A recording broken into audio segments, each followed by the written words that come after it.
जहाँ लोग पानी की बूंद बूंद को तरस रहे हैं, डेली का काम बिना पानी के करने पर मजबूर है। कैसे करेंगे, क्योंकि उन्हें पीने तक का भरपूर पानी नहीं मिल रहा। लेकिन जैसा हमेशा होता है ना, अमीरों के पास चाहे दुनिया में कैसी भी मुसीबत क्यों ना जाए, उन्हें परेशानी नहीं होती। वैसा ही कुछ यहाँ पर भी है दोस्तों। बड़ी बड़ी प्राइवेट कंपनी ने जमीन के अंदर पानी निकालने के लिए मशीन लगा दी है, क्योंकि अभी भी कहीं कहीं ऐसी जगह है जहाँ जमीन के अंदर से पानी निकाला जा सकता है, और उन जमीनों से जितना भी पानी निकलता है उसे शहरों में सप्लाई कर दिया जाता है, जहाँ पर अमीर लोग रहते हैं। लेकिन गरीब लोग बेचारे गाँव में रहने पर मजबूर है। उन्हीं गरीब लोग में होम्स परिवार भी रहता है दोस्तों, जिसमें पिता अर्नेस्ट, माँ कैथरीन, बड़ी बेटी मैरी और छोटा बेटा जेरोम शामिल है। बड़ी मुश्किल से ये परिवार गांव में अपना गुजारा कर रहा था। अर्नेस्ट की काफी बड़ी जमीन भी थी, जिसमें उसके पिता खेती किया करते थे। लेकिन पानी की कमी होने की वजह से अर्नेस्ट खेती नहीं कर पा रहा है। उसने सरकार से भी बात की कि मेरी जमीन अभी भी फर्टाइल है, यानी कि पानी मिले तो इस पर फसल उगाई जा सकती है। लेकिन किसी को भी अर्नेस्ट की बात पर भरोसा नहीं है। इसलिए अर्नेस्ट खुद से ही जमीन खोद कर ट्राई करता है कि क्या पता उसकी किस्मत अच्छी हो, उसे पानी मिल जाए, जिससे उसका खेत फिर से हरा भरा हो जाएगा और फसल बेचकर वो पानी की कमी को भी अपने परिवार के लिए पूरा कर लेगा। दोस्तों, एक दिन की बात है कि अर्नेस्ट के खेत में जहाँ उसने पानी निकालने के लिए मशीन लगाई थी,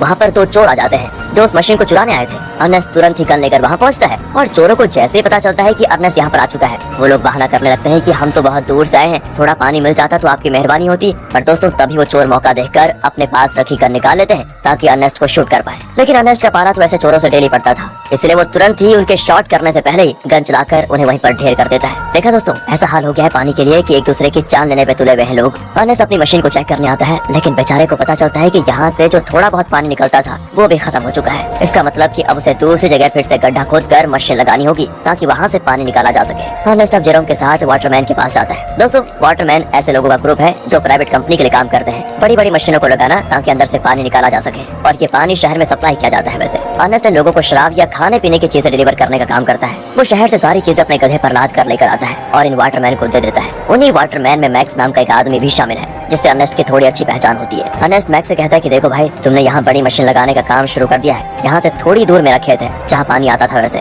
लेकिन तुम्हारे यहाँ वो बड़ी मशीन लगाने की वजह से जो थोड़ा बहुत पानी मेरे खेत को मिलता था, अब वो भी बंद हो गया है। क्या तुम अपनी इन बड़ी मशीनों की लाइन दूसरी जगह नहीं लेकर जा सकते? मैक्स कहता है कि ये तो मेरा काम नहीं है, तुम्हें बात करनी है तो तुम हमारे बॉस से जाकर कर सकते हो। अर्नेस्ट को पता होता है कि बॉस तो उसकी सुनने वाला है नहीं, इसलिए वो बेचारा अपना छोटा सा मुंह लेकर जेरोम के साथ घर आने के लिए निकल आता है। लेकिन जब इंसान की किस्मत खराब हो तो उसके साथ बुरी चीजें होने में टाइम नहीं लगता। ऐसा ही अर्नेस्ट के साथ भी हो जाता है। आते समय उसके गधे का पैर पत्थर से टकराने की वजह से वो नीचे गिर जाता है, और गिरने की वजह से उसकी एक टांग टूट जाती है। बेचारा गधा प्यास से पहले परेशान था, टांग टूटने से उसको और तड़पन होती है, इसलिए अर्नेस्ट उसकी तकलीफ को खत्म करने के लिए मजबूरन उससे वही मार डालता है। दोस्तों, क्या करता बेचारा। इसके बाद वो एक ऑक्शन हाउस में आता है जहाँ पुराने रोबोट्स को रिपेयर करके बेचा जाता है। अर्नेस्ट ऐसे एक रोबोट को खरीदने आया था ताकि आगे से वो डिलीवरी का काम संभाल पाए। साथ ही ऑक्शन में फेलम नाम का बंदा भी रोबोट पर बोली लगाने आता है, लेकिन आखिर में अर्नेस्ट को वो रोबोट मिल जाता है, जिसे पाकर अर्नेस्ट और जेरोम बड़े खुश होते हैं कि चलो कुछ तो काम की चीज आई हाथ में। इसके बाद दोनों हॉस्पिटल आते हैं जहाँ कैथरीन रहती है। कुछ समय पहले एक दुर्घटना का शिकार हो गई थी कैथरीन, इसलिए वो चल फिर नहीं पाती, इसलिए हॉस्पिटल में वायर के जरिए कैथरीन को रखा जाता है। वायर मतलब जो कैथरीन को चलने में मदद करते हैं। अब देखिए, अर्नेस्ट के पास इतने पैसे तो है नहीं कि वो वायर का सिस्टम खरीद कर घर लेकर आ पाए,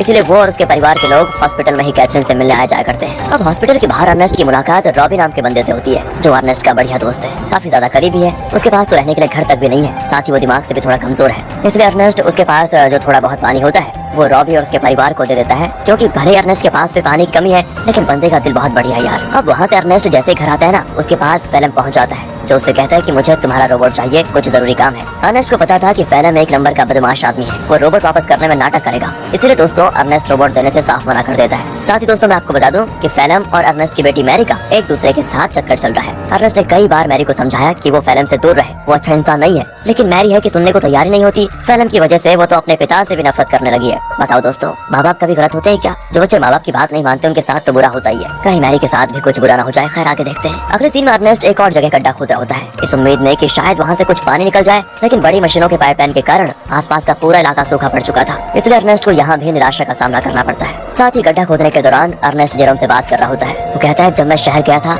वहाँ मैंने एक लड़की को देखा जिसके बाल तो छोटे हैं लेकिन देखने में बहुत सुंदर है। तुम तो बेटा बड़े हो चुके हो, कहो तो तुम्हारी बात करवा दो उससे। मैं नहीं जानता कि इस हालत में हम कब तक जिंदा रह पाएंगे, इसलिए हमारे पास जो भी पल बचे उन्हें अच्छे से जी लेना चाहिए हमें। और दोस्तों, ऐसे ही बात बेटे आपस में बात करते हुए कुछ टाइम एक दूसरे के साथ बढ़िया तरीके से बिताते हैं। इसके बाद अर्नेस्ट जैसे घर आता है मैरी उससे कहती है मुझे पैसे चाहिए पापा, मैं फैलम के साथ जा रही हूँ, मुझे यहाँ पर बहुत घुटन हो रही है। अर्नेस्ट कहता है घुटन हो रही है? मैंने बचपन से तुम्हें पाल पोस के बड़ा किया, सब कुछ देने की कोशिश की तुम्हें, और फिर भी तुम ऐसी बातें कर रही हो। मैरी तो ऊपर से जवाब देती है, कहती है हम यहाँ पर जी नहीं रहे, सर्वाइव कर रहे हैं और मुझे ऐसी जिंदगी चाहिए ही नहीं। अर्नेस्ट के लाख समझाने पर भी जब मैरी नहीं मानती तो अर्नेस्ट मैरी को कमरे में बंद करके खिड़कियों पर कीड़े लगा देता है ताकि वो फैलम से मिल ना पाए। अब अर्नेस्ट जैसे सप्लाईज लेने के लिए शहर जाने वाला होता है तभी उसको पता चलता है कि रोबोट गायब है। ये देखकर उसकी हालत खराब, वो परेशान हो जाता है। वो समझ चुका था कि ये काम तो फैलम के अलावा कोई दूसरा कर नहीं सकता। वो वहाँ से तुरंत वाटरमैन के पास आता है ताकि उनसे पूछ सके कि क्या फैलम यहाँ पर आया था कि नहीं। पर वहाँ पर आते ही मैक्स और बाकी वाटरमैन मिलकर अर्नेस्ट पर धावा बोल देते हैं दोस्तों, और जमकर उसकी पिटाई करने लगते हैं। उनका कहना होता है कि तुमने हमारी सप्लाई चुराई, जो हमारी मेहनत की कमाई थी, इसे तुमने शायद कहीं और बेच दिया होगा। अर्नेस्ट कहते हैं अरे ये क्या कह रहे हो तुम, मैं खुद यहाँ तुमसे पूछने आया था कि क्या फैलम मेरा रोबोट लेकर यहाँ आया था या नहीं, लेकिन उल्टा तुम लोग मुझे मार रहे हो।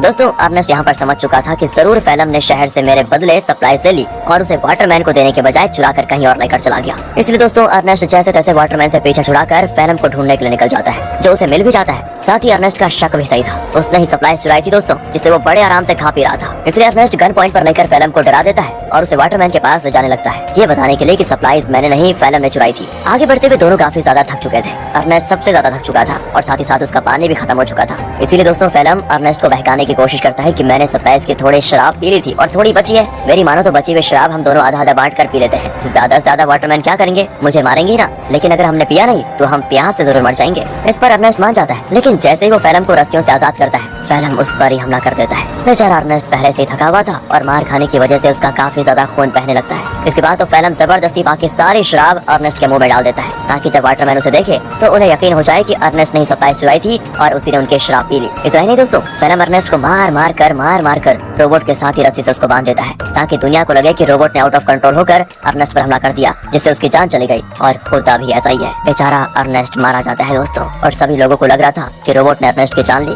दोस्तों हमेशा अच्छे लोगों के साथ बुरा ही क्यों होता है यार। अगले सीन में जेरोम अपने पिता को खोने के बाद बहुत उदास बैठा होता है। वो सारा गुस्सा रोबोट पर उतार कर उसे तोड़ने की कोशिश कर रहा होता है, क्योंकि अभी तो उसने ये मान लिया है कि रोबोट ने ही उसके पिता की जान ली। लेकिन हम सब जानते हैं कि सच्चाई क्या है। तब वहाँ पर फैलम आकर जेरोम से कहता है रोबोट को तोड़कर क्या मिलेगा, ये आगे चलकर हमारे काम आएगा, इसलिए इसको तोड़ो मत और तुम चिंता मत करो, मैं हूँ ना, मैं तुम्हारे परिवार को संभाल लूंगा, तुम्हारे और मैरी का अच्छे से ख्याल भी रखूंगा। पता हो दोस्तों कातिल मसीहा बनने की कोशिश कर रहा है। अगले सीन में दिखाते हैं कि फैलम मैक्स के पास आकर कहता है मुझे पानी की एक पाइपलाइन चाहिए ताकि उसकी मदद से मैं अर्नेस्ट की जमीन पर खेती कर सकूं। मैक्स कहता है मैं क्या तुम्हारा कोई नौकर हूँ, जो तुम कहोगे और मैं कर दूंगा। तो फैलम उससे कहता है कि अच्छा तुम्हें मानना पड़ेगा दोस्त, मानना पड़ेगा। वो दोस्तों उसका चाकू दिखाते हुए कहता है ये चाकू तो याद है ना तुम्हें, उस दिन जब सप्लाईज लेकर तुम लोगों ने अर्नेस्ट पर हमला किया था, तब ये चाकू अर्नेस्ट ने तुमसे ले लिया था और मुझे ये चाकू उसकी बॉडी के पास मिला जिसमें तुम्हारा नाम लिखा हुआ है। सभी जानते हैं कि मरने से एक रात पहले सरप्राइज लेकर तुम्हारी और उसकी लड़ाई हुई थी। तो मैं क्या सोच रहा था कि मैं जाकर सभी को ये बात बता देता हूँ कि लड़ाई के दौरान तो मैक्स अर्नेस्ट को नहीं मार पाया, लेकिन अगले दिन जब उसे मौका मिला तो उसने अर्नेस्ट को मार दिया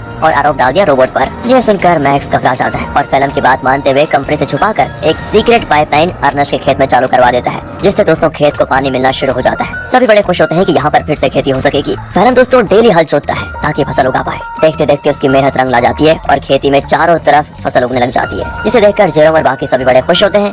साथ ही फैलम और मैरी रिलेशनशिप में भी थे, जिस वजह से मैरी प्रेग्नेंट हो चुकी थी, इसलिए उन दोनों की शादी करवा दी जाती है। शादी से फैलम बड़ा खुश था, लेकिन अंदर ही अंदर उसे ये भी याद आ रहा था कि ये सब अर्नेस्ट का था जो उससे मैंने छीन लिया। आज वो जिंदा होता तो ना ही मैरी से उसकी शादी होती और ना ही ये खेत उसे मिलता। अर्नेस्ट के मरने के बाद फैलम ने उसकी सारी चीजों को दोस्तों अपना लिया होता है, लेकिन ये इंसान यहाँ पर भी नहीं रुकेगा। अभी आप इसके पाप देखिए कितना करता है ये। अगले सीन में बैंक से कुछ कर्मचारी आते हैं जो फैलम के पैरों तले जमीन खिसका देने वाली बात बताते हैं कि जमीन पर तुम्हारी फसल उगी है। उस जमीन को अर्नेस्ट ने गिरवी रखा था, वो तो मर गया, इसलिए अब ये जमीन बैंक की होती है और इसमें जो फसल उगी है वो भी बैंक के पास ही जाएगी। फैलम कहता है नहीं ऐसा नहीं हो सकता, ये बात तुम्हें पहले बतानी चाहिए थी जब यहाँ पर फसल नहीं उगी थी उस समय, और अगर तुम पहले बता देते तो मैं कोई दूसरी जमीन देख लेता। लेकिन दोस्तों बैंक वाले नहीं मानते, वो कहते हैं कि एक हफ्ते के अंदर अगर पैसे नहीं मिले तो इस जमीन को तुम भूल जाना। इतना कहने के बाद वो चले जाते हैं। फैलम तो परेशान हो चुका था कि अर्नेस्ट ने तो मुझे बेवकूफ बना दिया, बेकारी कहेगा, जमीन तक गिरवी रखिए, बताओ अब पैसों का बंदोबस्त कैसे कर पाऊंगा। बताओ दोस्तों ये तो वही बात हो गई, उल्टा चोर कोतवाल को डांटे। खैर अब फैलम जेरोम से कहकर रोबोट ले जाने लग जाता है। वो कहता है मैं रोबोट को बेचने जा रहा हूँ ताकि इससे मिले पैसों से बैंक वालों का उधार चुका पाऊँ। लेकिन दोस्तों फैलम शरीफ आदमी नहीं था, वो रॉबी के पास आता है, वही रॉबी दोस्तों जो काफी ज्यादा करीब है, और वो उसे बहाने से साथ में ले जाता है कि मेरे साथ चलो, मैं तुम्हारे लिए पानी वगैरह का बंदोबस्त करता हूँ। इसलिए बेचारा रॉबी अपने बच्चे को लिए फैलम के साथ चला जाता है। लेकिन मैंने कहा था ना दोस्तों फैलम के पापों का घड़ा भरा नहीं है, वो धोखे से बेचारे रॉबी के बच्चे को बेच देता है, जिनसे मेरे पैसों को वो बैंक वालों को दे देगा। अब इसकी खबर जैसे रॉबी को लगती है वो फैलम से झगड़ा करने की कोशिश करता है, लेकिन जहाँ पर फैलम ने बच्चे को बेचा था वहाँ झगड़ा झगड़ा वगैरह करने का रोल नहीं होता। बच्चा बिक गया तो डील कभी नहीं टूटेगी, इसलिए वो बदमाश लोग रॉबी को शूट करके मार देते हैं दोस्तों। साथ ही वो फैलम को भी शूट करने की कोशिश करते हैं, क्योंकि उन्हें तो लगा था कि फैलम रॉबी की परमिशन के साथ उसके बच्चे को बेच रहा है। इसलिए फैलम जैसे तैसे अपनी जान बचाकर दोस्तों वहाँ से भाग ही जाता है। साथ ही वो रोबोट को वहीं छोड़ देता है, क्योंकि उसे जेरोम को भी तो बताना है कि ये पैसे बच्चे को बेचकर नहीं बल्कि रोबोट को बेच कर आए हैं। क्या कहें दोस्तों, कितना बुरा आदमी है यार फैलम। तभी तो दोस्तों अर्नेस्ट अपनी बेटी मैरी को मना कर रहा था इसके साथ रहने के लिए। अगले सीन में बैंक को पैसा देने की वजह से जमीन फिर से फैलम की हो जाती है, तो वहीं रोबोट आगे बढ़ते हुए अपने ओरिजिनल ओनर के पास जाने के लिए निकल पड़ता है, क्योंकि जब वो बदमाश लोग फैलम और रॉबी को शूट कर रहे थे तो कुछ गोली रोबोट को भी लग गई थी, जिससे हुआ ये कि रोबोट की डिफॉल्ट सेटिंग ऑन हो गई और इसीलिए वो अपने ओरिजिनल ओनर के पास जा रहा है, जो कि शहर में रहता है और ओनर का नाम है कैल्विन। वो जैसे उस रोबोट को देखता है तो बिल्कुल हैरान हो जाता है कि ये किसका रोबोट घूमकर वापस मेरे पास आ गया। उस रोबोट पर दोस्तों अर्नेस्ट का नाम लिखा हुआ था, इसलिए कैल्विन रेडियो के जरिए अर्नेस्ट से संपर्क करने की कोशिश करता है ताकि वो आगे आए और अपने रोबोट को वापस लेकर जाए। जेरोम तो जैसे ही रेडियो को ऑन करता है तो बिल्कुल हैरान हो जाता है कि फैलम ने तो कहा था कि उसने रोबोट को बेच दिया, अब ये कैल्विन बता रहा है कि रोबोट उसके पास है। इसलिए दोस्तों वो डिसाइड करता है कि अगर कैल्विन रोबोट वापस देना चाहता है तो कोई नहीं, ये तो बहुत अच्छी बात है, मैं जाकर उसको ले लेता हूँ। अगले सीन में जेरोम को रॉबी की पत्नी दिखाई देती है, जो रॉबी और उसके बच्चे के वापस आने पर सदमे में जा चुकी थी। वो एक गुड़िया लेकर रॉबी और अपने बच्चे के आने का इंतजार करती है। सच में दोस्तों बेचारी के साथ बहुत बुरा हुआ ना। एंड इस चीज को देखकर जेरोम को लगता है कि जरूर कुछ तो बात है जो फैलम छुपा रहा है। जिसके बाद वो शहर के बॉर्डर पर आता है, लेकिन 18 साल से कम होने की वजह से गार्ड्स उसे शहर में जाने नहीं देते। तब वहाँ पर एक लड़की आती है जिसका नाम अना है। वो जेरोम से कहती है मेरे पास आ जाओ, मैं तुम्हें शहर भिजवा सकती हूँ, वो भी बहुत कम पैसों में। जेरोम जैसे अना को देखता है तो बिल्कुल हक्का बक्का हो जाता है, क्योंकि वो हूबहू वैसी होती है जैसा कि अर्नेस्ट ने उसे छोटे बालों वाली उस लड़की के बारे में बताया था। याद है ना दोस्तों, जब अर्नेस्ट जेरोम से कह रहा था कि तुम्हारी शादी कर लेते हैं, उससे बात कर लेते हैं तुम्हारी, तो दोस्तों जेरोम उससे फिर अर्नेस्ट के बारे में पूछता है, लेकिन वो तो जानती नहीं अर्नेस्ट को। जेरोम भी आगे कुछ नहीं कहता और इसके बाद वो जेरोम को शहर तक जाने वाली सामान की गाड़ी में छुपा कर बैठा देती है और उसकी मदद से जेरोम शहर पहुंच जाता है। अब शहर आने के बाद जेरोम कैल्विन से मिलता है, जो उसे उसका रोबोट वापस कर देता है। रोबोट को जो गोलियां लगी थी कैल्विन ने उसे भी रिपेयर कर दिया था, साथ ही उसने रोबोट की सेटिंग भी सही कर दी थी। तब जेरोम जैसे ही रोबोट को ध्यान से देखता है तो पता चलता है कि इसमें तो कैमरा लगा हुआ है, जो कि लेजर बीम की मदद से वीडियो रिकॉर्ड करता है। वीडियो साफ रिकॉर्ड तो नहीं होता, लेकिन इतनी क्लियर जरूर होती है कि उसे देखा जा सके। और तब उन वीडियोस में जेरोम को उसके अर्नेस्ट के साथ बिताए हुए पल दिखाई देते हैं, जिन्हें रोबोट ने रिकॉर्ड कर लिया था। उन्हीं वीडियो में दोस्तों वो वीडियो भी होती है जब फैलम अर्नेस्ट को मार रहा था और रस्सी से बांधकर उसे रोबोट के साथ जोड़ दिया था। इस चीज को देखकर जेरोम को एकदम से सदमा लगता है। उसे सच्चाई का पता चल चुका था कि उसके पिता का मरना कोई एक्सीडेंट नहीं था, बल्कि फैलम की सोची समझी साजिश थी। इसलिए वो रोबोट को लेकर वापस घर आ जाता है और आते ही फैलम को ये नहीं बताता कि उसको सब कुछ पता चल गया है, क्योंकि अगर मैरी को मालूम पड़ा कि ये सब फैलम ने किया तो वो तो सदमा बर्दाश्त नहीं कर पाएगी। ऊपर से वो प्रेग्नेंट भी है। इसलिए जेरोम एक प्लान बनाता है। वो फैलम से कहता है कि मैंने रेडियो पर सुना कि रॉबी तुम्हें बुला रहा है। अब ये सुनकर फैलम परेशान कि रॉबी तो मर चुका है, ये कौन सा रॉबी बुला रहा है। इसलिए वो कहता है कि शायद वो कोई दूसरा फैलम होगा जिसके लिए वो रॉबी बोल रहा है। अब प्लान फेल होता देखकर जेरोम एक लेटर लिखता है फैलम को, ताकि फैलम को ऐसा लगे कि ये लेटर रॉबी ने भेजा है और वो उसे उसी जगह पर बुला रहा है जहाँ पर अर्नेस्ट मरा था। लेटर देखकर फैलम समझ चुका था कि कुछ तो गड़बड़ी है, मुझे वहाँ पर जाकर देखना ही पड़ेगा। इसीलिए वो उसी जगह पर जाता है जहाँ पर उसने अर्नेस्ट को मारा था। आगे बढ़ते हुए उसे जमीन पर बना हुआ गड्ढा दिखाई नहीं देता और गलती से वो उसे गड्ढे में गिर जाता है, जहाँ गिरने से उसका पैर टूट चुका था और वो मदद के लिए चिल्ला रहा होता है। तब वहाँ पर जेरोम गन लेकर आता है। उसे इतने गुस्से में देखकर फैलम समझ जाता है कि जेरोम को सब कुछ पता चल चुका है और ये सारा प्लान जेरोम का ही था। तो फैलम जेरोम को बहलाते हुए कहता है, देखो जो हुआ मैं उसके लिए शर्मिंदा हूँ, मुझे माफ कर दो, लेकिन देखो मैंने मैरी और तुम्हारे कितना अच्छे से ख्याल रखा, अगर मुझे कुछ हुआ तो मैरी ये सदमा बर्दाश्त नहीं कर पाएगी, इसलिए मुझे जाने दो। लेकिन जेरोम उसकी एक नहीं सुनता और सीधे फैलम को शूट करके मार डालता है। इसके बाद वो रोबोट की मेमोरी भी रेज कर देता है ताकि कभी मैरी ये सब कुछ देख ही ना पाए। वो नहीं चाहता कि मैरी कभी कुछ इसका सच जाने। कुछ दिन गुजर चुके थे। फैलम के घर न आने पर मैरी बहुत परेशान होती है। जेरोम कहता है कि वो अच्छा इंसान कभी था ही नहीं, तुम्हें छोड़कर वो भाग गया। और ये सुनकर मैरी एकदम उदास हो जाती है और अपने दिल से फैलम के लिए प्यार खत्म कर देती है। दोस्तों उल्टा वो उससे नफरत करने लगती है। जेरोम ने बड़ी शांति से अपना बदला ले लिया। इसके बाद जेरोम और मैरी घर चलाना शुरू करते हैं, क्योंकि खेत उन्हें मिल चुका था। उन्हीं फसल को बेचकर वो पैसे जमा करेंगे ताकि अपनी माँ को हॉस्पिटल से घर लेकर आए। और इसी मिक्स फीलिंग के साथ दोस्तों ये मूवी यहाँ पर खत्म होती है। बाकी अगर आपको वीडियो अच्छी लगी हो, एक्सप्लेनेशन अच्छा लगा हो तो लाइक कीजिए, चैनल को सब्सक्राइब करें। मिलते हैं अगली वीडियो में, ध्यान रखिएगा अपना। And finally thanks for watching.